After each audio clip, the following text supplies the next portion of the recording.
Okay.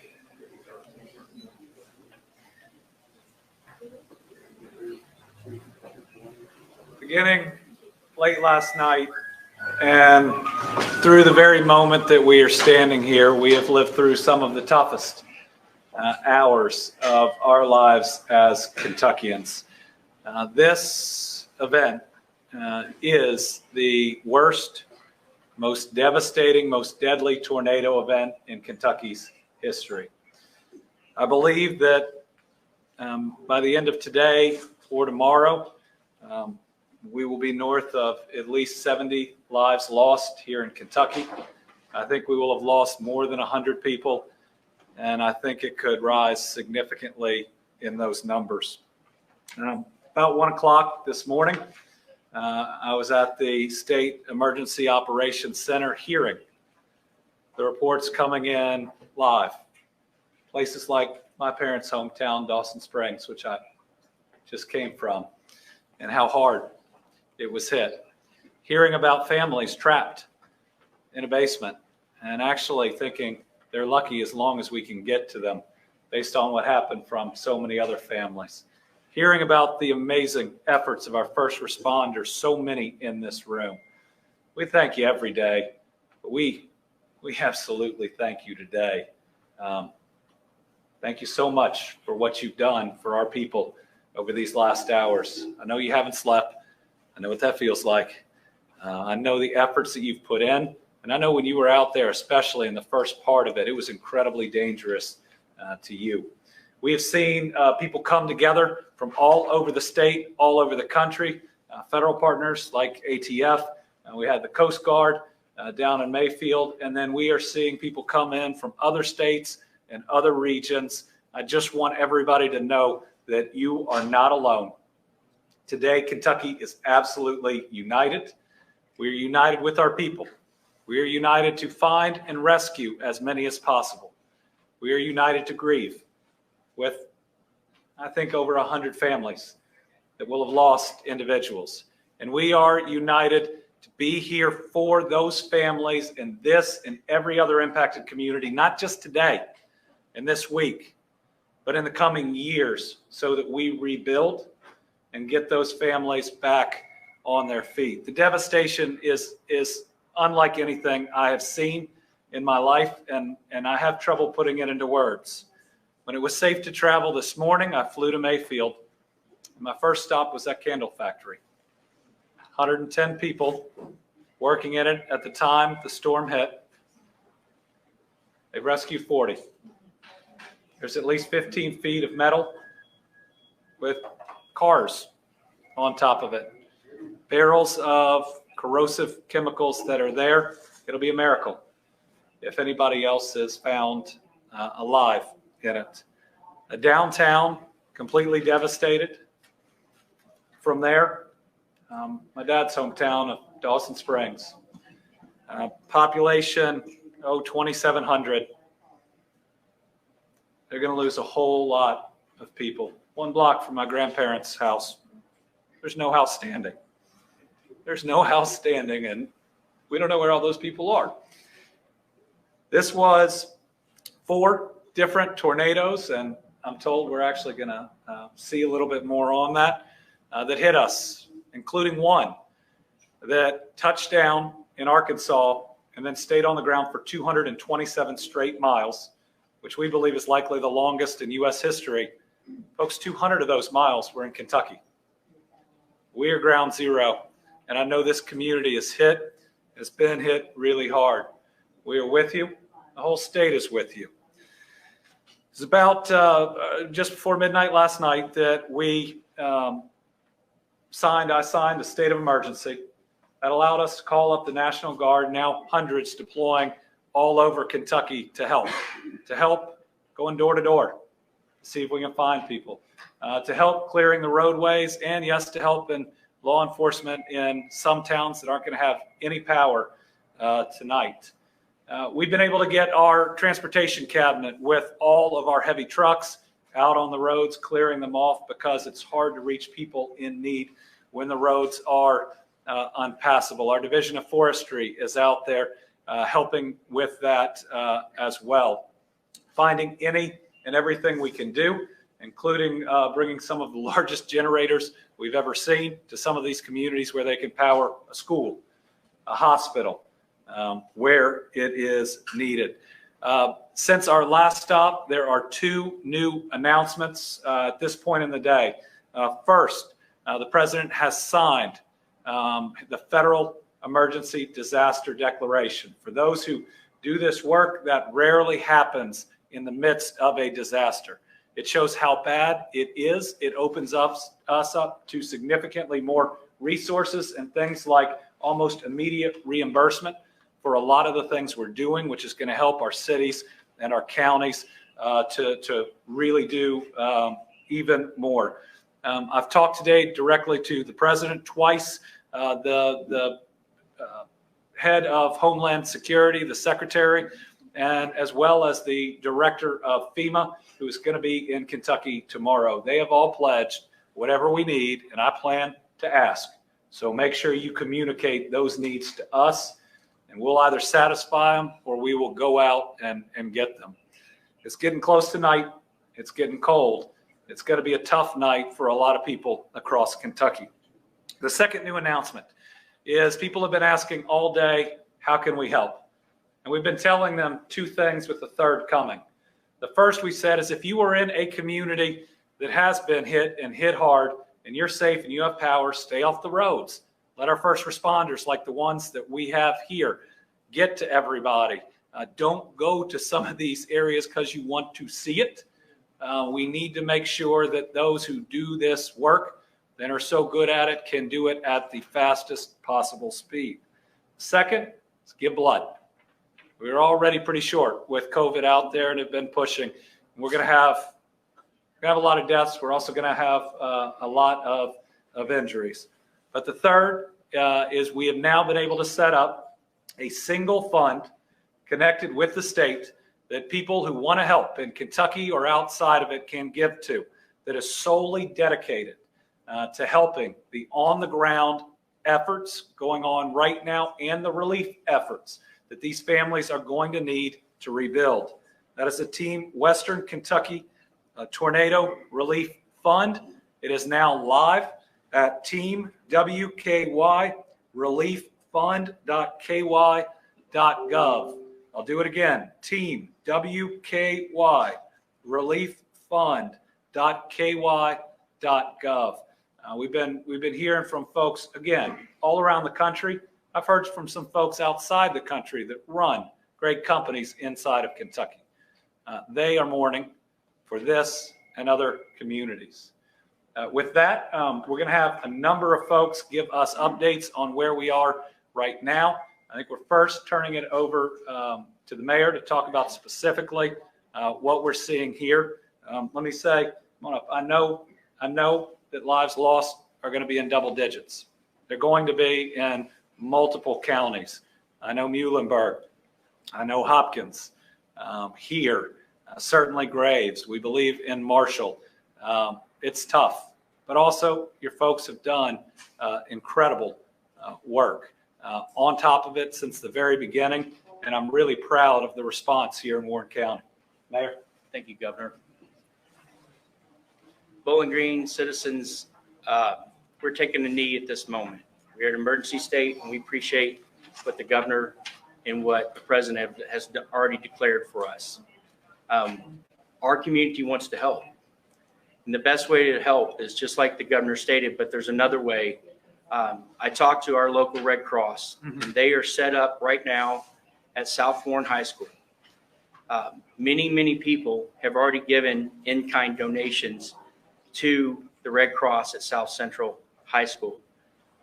What they've told me is they appreciate it, but they've asked to hold off on in-kind donations. What we need right now is because that is a place where our personnel, our people are going for shelter tonight. They already have about 15 personnel that are there this evening. We know that more are coming. And so they need to focus their energy towards taking care of those that need immediate shelter.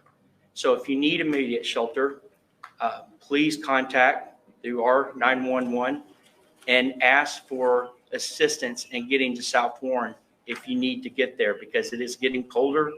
Light is about to give up on us, and we need people to be able to get into a shelter over their head tonight.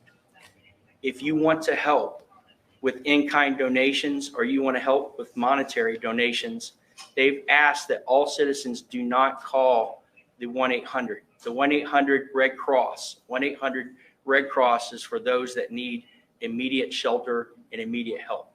What they've asked the citizens in our community to do at this moment is to go to redcross.org. Redcross.org is for people to give in-kind donations or monetary donations, and these donations will go to the Warren County chapter, which I want to get an update to make sure exactly what that is, what's coming. But you can designate if in the local community to go to the Warren County. It's right here. Warren County Regional Centers. It's not exactly there, but I apologize. I'll get that information to you. But we want you, local community, because you can go donate to the entire state of Kentucky, or community members that want to donate locally to the families that are in need here. Again, we are amongst heroes. Since early this morning, since 1 o'clock, our emergency responders have been out in our community from a major fire that was at the Corvette assembly plant, and they were taking care of that during the storm. Chief Brooks and his team are out there right now doing search and recovery. So we need to continue search and recovery while we have these critical daylight hours left to be able to take care of our community. So we need you to stay off the roads unless it's absolutely an emergency for you. So last, our heroes are amongst us. I am proud of our team. I'm proud of Bowling Green. I'm proud of Warren County. I'm proud of our emergency central responders. I'm proud of the team that's come together. There's no ego in this room today when it comes to Bowling Green and Team Kentucky. So thank you all. Thank you, Governor. Thank you. God bless, and pray for our community. Thank you. Thank you. Appreciate it. Next, we're going to hear from General Hal Lamberton. Our National Guard answers the call in this last couple of years in so many ways, from flooding to ice storms to the pandemic, and they are out today serving so many missions. General? Thank you, Governor. For everybody's awareness, and as the Governor had just alluded to, we currently have guardsmen who are stood up and active in multiple sites across the Commonwealth at this junction. Most commonly, what some of our folks are doing, we're engaged with search and rescue, search and recovery missions. This is even inclusive of a especially K9 dog that we've got available to us. In some other communities, it's some simple things, although at a catastrophic level of debris removal. As you all are probably aware of, in a number of communities where they've lost communication, we've got guardsmen who are out doing door knocks and checking up on folks because there's no other communication with some of these people, and simply the local county or city authorities don't know the status of some of these folks at this junction. We're working with our law enforcement partners, our fire department partners, our emergency management partners, really in each setting. And as each of you all know as well, or better than I, it is a partnership that we're engaged with, because it's a joint effort where we all come together to respond to the community's need. And this is the governor's kind of alluded to. This is sure as heck not a static situation, but a dynamic one. It's continuing to evolve. We're getting better assessment on the ground for multiple communities where we're currently engaged.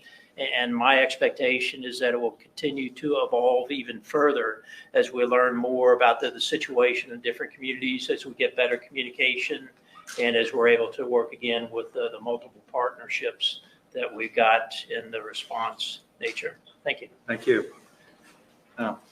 So today, on day one of this disaster response, we've been in 3 cities. We're here in Bowling Green on day one. The governor, the adjutant general of the National Guard, and then also Michael Dossett. He is the head of all emergency management here in the Commonwealth. You've seen him probably a couple times helping us with both COVID and flooding. You want to get us the latest and also what that federal emergency declaration means. Thank you, Governor. And as the governor indicated, being granted an emergency declaration in a single day is unheard of, quite frankly, across the nation. Our hearts go out to all the families who have lost loved ones. A solemn event, obviously during a catastrophic event of this size. History will tell us that in 1975 was one of the most deadly tornado outbreaks. And we're set to surpass that. And in 1925, possibly the longest track to date. But we're not about breaking records for the event. We're about breaking records for response. And that's what we're here to do with FEMA support. So in communication with FEMA today, being granted the disaster declaration, we have what's called Category B, and that is for emergency measures. It's everything that you're spending your money for in order to make your citizens whole again, to get the grid back up, to repair homes and infrastructure. So we'll get an expedited reimbursement on those type of costs. We also have on the ground FEMA USAR team, search and rescue. They're on the highway headed here. It'll be a large presence. We have incident support teams, which will manage the USAR across the state. We also have a variety of large generators, as you heard. Some in this generator pack can power whole hospitals. So they're on the way. We'll be here with you today, during the weeks and the months, and quite frankly, during the years that it takes to recover from this event. Thank you. Thank you. We also have your state senator, state representative here today that have been in close contact with the administration since last night. So, Senator, you want to start us?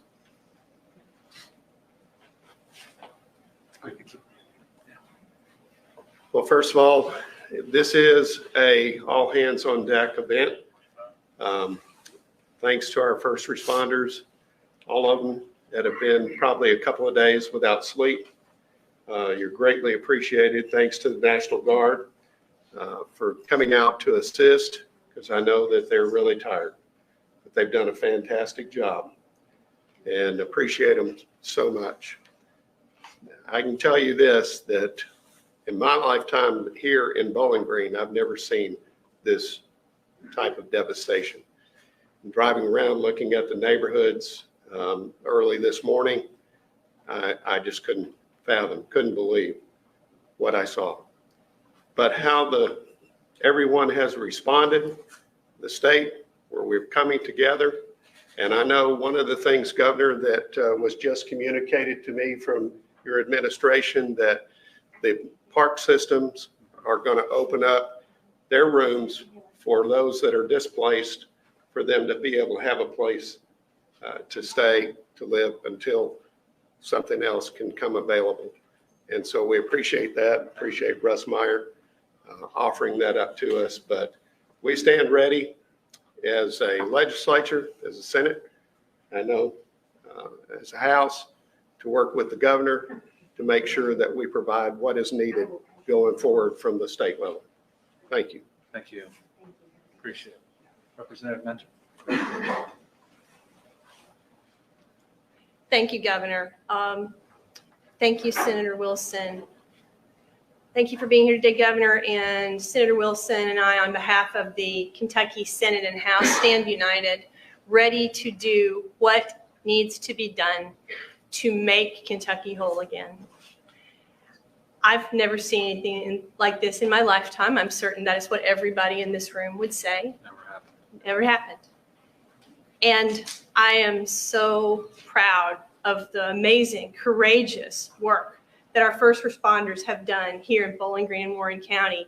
Thank you to our Sheriff's Department, Bowling Green Police, Bowling Green, Warren County firefighters, volunteer firefighters, the folks at the hospitals who are working with generators until 7 in the morning. Thank you for getting the power back on.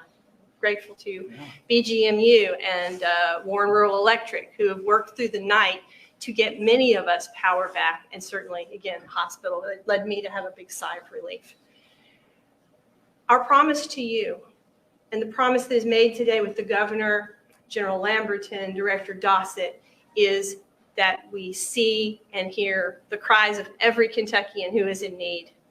We'll update you through social media channels on how you can get the resources you need. And we will all work together to make sure that we build our communities back and we heal what has happened here today. We stand united. I'm proud to stand with all of you today to help Bowling Green, Warren County, and all of Kentucky in this hour of great need. Thank you. In just a second, I'm going to turn it over to Judge Buchanan, who we've been communicating all day long, both with the office and as I've been on the road. And I appreciate the job that he and everybody else have done. But Chief, Sheriff, Chief, anything additional you want to?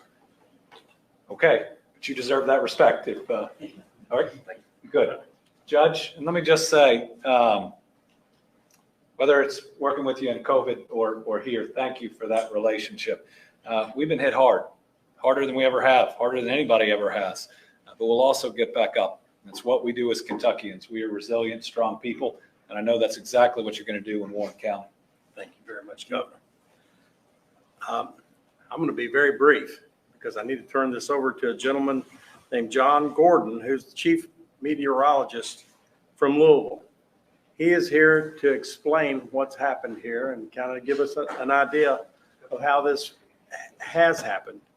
But I want to tell you, I had Mark Iverson said that they had about 11,800 homes out this morning at BGMU, and I talked with Dwayne McDonald, and he said they have about 16,000 homes. It's 28,000 people, many of whom, most of whom, won't have any electricity tonight.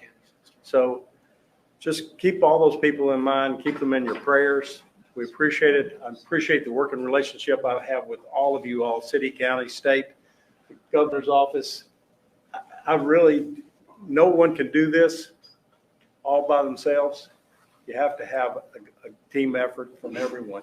But if you would, please remember that a lot of people are a lot less lucky than we are. There are people who are absolutely devastated tonight.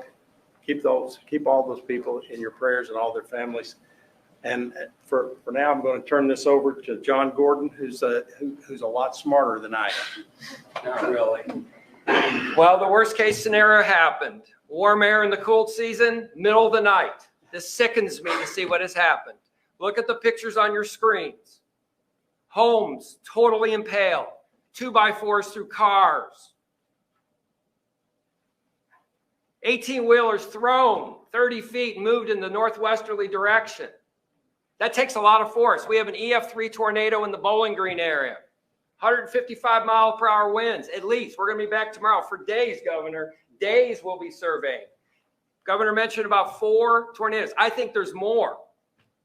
This thing came out of Tennessee into Logan County, hit Warren County, went into Edmonson County and Hart County. As soon as I'm done here, I'm going to run up I-65. Don't pull me over. I'll be going up to Horse Cave before dusk. There are lots of tornadoes. I think there was a touchdown in Monroe County, Greene County, Taylor County, Spencer County, Ohio County. This sickens me. So, folks, I hate this. The governor mentioned some of the main events. I think of West Liberty when I see this. Yes. Syersville. Yes, except it kept going. That's right. That's right. This was long trackers. So in the cool season, warm air, never good. We had good warnings. 1 death is too many. We lost a lot of Kentuckians. It sickens me. So folks will be out for days and days. Help these first responders, emergency management, our #1 partner, Mike Dossett over there. So I'm off to Horse Cave. Take care. God bless everyone. Thank you very much, John. Thank you. Appreciate it. Also want to remind everyone, thank you very much, John. I want to remind everyone, besides the 16 or 28,000 people who won't have electricity tonight, I was just told by our emergency management that we have over 500 homes destroyed in Warren County. Right? and over 100 businesses that are destroyed in Warren County. That's something that we really need to take it to the Lord in prayer tonight about how lucky most of us are, because there are an awful lot of people who aren't going to bed in their own beds tonight. But thank you, Governor, for being here, and thank you for your help and support as always. Wonderful. God bless you all. We'll open it up. We'll open it up for questions. For the people that are affected by this, who aren't going to be sleeping in their own beds, what do you say to them generally, and how can they access these things when power's out in some places and getting connection to the internet or being able to find that out? How are those people going to find a safe place to sleep tonight? Well, first, what we'd say is we're with you. This is one Commonwealth that loves each and every one of these families that is impacted and stands ready to help. Just look around. We've got volunteers that are here answering the phone lines, ready to help each and every one of those individuals. We have the Red Cross, as we were told, preparing shelter for those who need it. So there is a place for everyone to be warm tonight. We just need to make sure they call in, get that information, or go to the Red Cross, which is also providing that information. And your general reflection on today, especially with how it hit your hometown? It's really hard and really painful. I spent 8 hours wondering if one of my cousins was still alive after hearing the number of people initially lost in Dawson Springs. I got to see her about an hour and a half ago, and I'd like to say I was relieved, but then I look at blocks and blocks and blocks, about a third of the town just decimated. I mean, this isn't supposed to happen. And it's unlike anything that any of us have ever seen, the sheer devastation. I mean, seeing a factory with cars where the roof used to be, except probably 5 feet lower than it. Seeing an entire downtown wiped out. Knowing the loss of life that occurred here in Muhlenberg County and everywhere else. This is the hardest tornado event we've ever been through. And it's not just because of the property damage, but we lost a lot of good people. And we got to do our best as it gets dark and through the next days to make sure we don't lose any more. You said that there's likely up to 100 victims to this storm. How many of those victims do you anticipate here in Warren County? Well, I believe that you're going to end up with double-digit fatalities here in Warren County. I know they're going through the process of confirming. They want to notify those families before they put a specific number on it, and that's the right thing to do for those families. But you know, this is a county that was hit hard enough where certainly I believe there's going to be more than 10 individuals lost, and we'll see where that number goes. Part of it is the destruction everywhere is of such a nature that we won't have that total loss until we can get to each home. And we call it door to door, but in many of these homes, there's no door anymore. Governor, I understand you to say that state parks are going to be used? Well, we are activating our state parks right now. It's something we were able to do when we had historic flooding in Nicholas County for a period of time. So we're working with the commissioner right now on freeing up those rooms. We want to be of help. This is an all hands on deck, all parts of state government on deck. And again, I appreciate the working relationship we've had today with both the area legislators, the judge, the mayor, police, sheriff's office, firefighters, our federal partners that are here today. I mean, you just look around this room and you see folks that typically have discrete missions all working together seamlessly and all praying that most people are safe. Governor, the WKU News, obviously they redacted the statement that it was an actual student, a relative close to them. Just hearing that in a university like that on a day where it's supposed to be commencement, can you speak about that? Well, I know that we've lost lots of people. I believe we lost a 3-year-old in Graves County. We're going to have lost people of all ages. We're going to lose entire families. It's going to be hard. I mean, these are, I think it'll reach 100, children of God, irreplaceable in their communities, to their families. This is yet another tough day and a tough 2 years that we're going to carry with us for a long time. Right now, I know we're in that phase where we got to put our head down and push through it.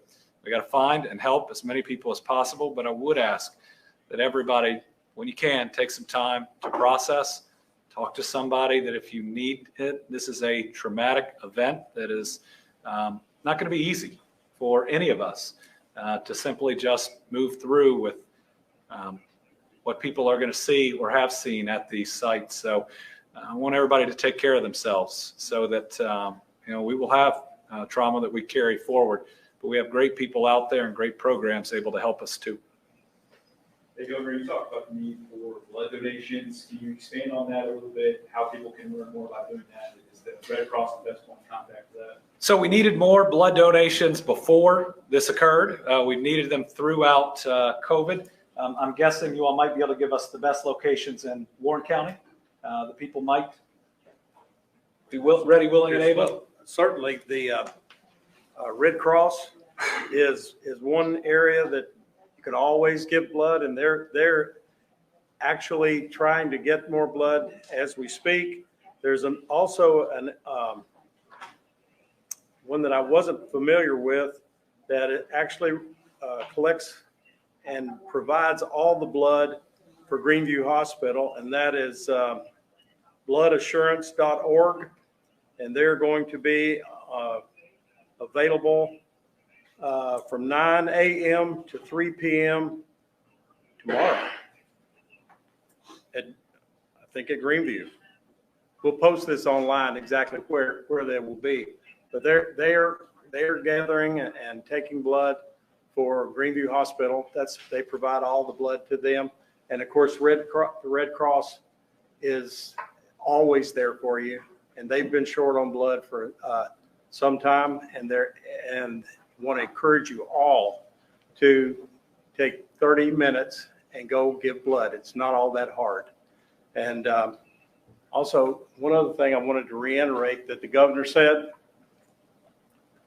don't drive up and down every street where you know there's damage, because it has stagnated our traffic. And it took me 40 minutes to get here, which it should have taken 7, because everybody had to look and take pictures of all the damage while they were holding up everyone who had to be somewhere. And especially tonight, the first real cold night we're going to have after this. Please stay off the roads. Again, let our police and our firefighters, EMS be out there doing their job. If you are out tonight on the roads, you are probably just in the way. You really need to stay home tonight if you have heat and you are safe. The more you stay on the road and keep traffic bogged up in the areas where there's damage, the slower it's going to be for BGMU and Warren Rural Electric to get your electricity back on. So you're actually being pretty selfish by going out there and spending all that time. Go ahead. I just wanted to update the chapter that you would give to the people here in Bowling Green. If you go to redcross.org, is South Central Kentucky chapter. So that is the destination if you want to donate locally. Of course, the governor gave us one that we can give all for Team Kentucky, but we are there, and our hearts and prayers are for everybody in our community. So thank you for your support. Thank you all. Those reporters are on the line. Oh, okay. We also have a couple people that are on the line. Do we have Michael Dillon Payne? Where's Michael? We have him virtually, and we should. Hey, be getting Governor. sound. Yeah, I'm with you. My right question is do you have any idea yet of the scope of the damage that was done in Bowling Green? I know that it was mentioned there were 500 houses and 100 businesses, but do we have any idea of like a monetary value of that yet? Scope of the damage and monetary value. Well, we have absolutely no idea about the monetary value at this point, but if you can do the math, if there are 500 homes times 250,000 plus, and 100 businesses at $500,000. So actually, we had some industrial buildings as well. So it could easily be it will be the biggest loss we've ever seen in this county. And one of very first things the president brought up in our first call is that FEMA now has better programs to help people who have lost their home build back than ever before. So there's going to be more federal money available there for that next step, and we are grateful for that. Bria Jones. Okay, Karen Czar. Hi, Governor. Do we have a report on the number of Mississippians? Is there a way to know yet? And is there a central number or site where people who are looking for someone should contact to get a name on the list? Thank you. So we currently do not have an overall number of people that we have lost. Again, we want to confirm, notify families, and that list will come together. But I now firmly believe it's going to be well over 70. It is very likely going to be over 100 people lost here in Kentucky. Work with your local emergency management and law enforcement. Those out doing the work, the National Guard, when they're going door to door in your community for those that you are concerned about. Right now, there is not an online central repository, given that this event really hit last night. That may be something we consider more on a statewide basis, but right now our folks are out there getting through the rubble, trying to find anybody who's still out there in need. Go ahead. Here locally, we do have a phone number that are manned by the personnel in this room, and that's 270-393-4116. So to report a gas leak, some other type of issue like that, or to report that you have a missing person or can't locate one of your family members, call that number. We'll get that down, and we will start having the law enforcement take a look at that and trying to locate them. That's wonderful. Thank you. And Karen, that's going on in each community. One of the hardest parts in Dawson Springs was seeing the list in a small town of the number of people who are unaccounted for. All right. We've been hit pretty hard. Today has been a really painful day, I know, for all of us. I want to thank everybody who's out there, who's going to continue to be out there. Everybody stay off the roads. Call the people that you love. Tell them that you love them. Pray for those that are grieving tonight. Commit to helping them out, not just today and tomorrow, but to ultimately rebuild. We will get through this, and we'll get through it together. That's what we do as Kentuckians. Thank you all very much.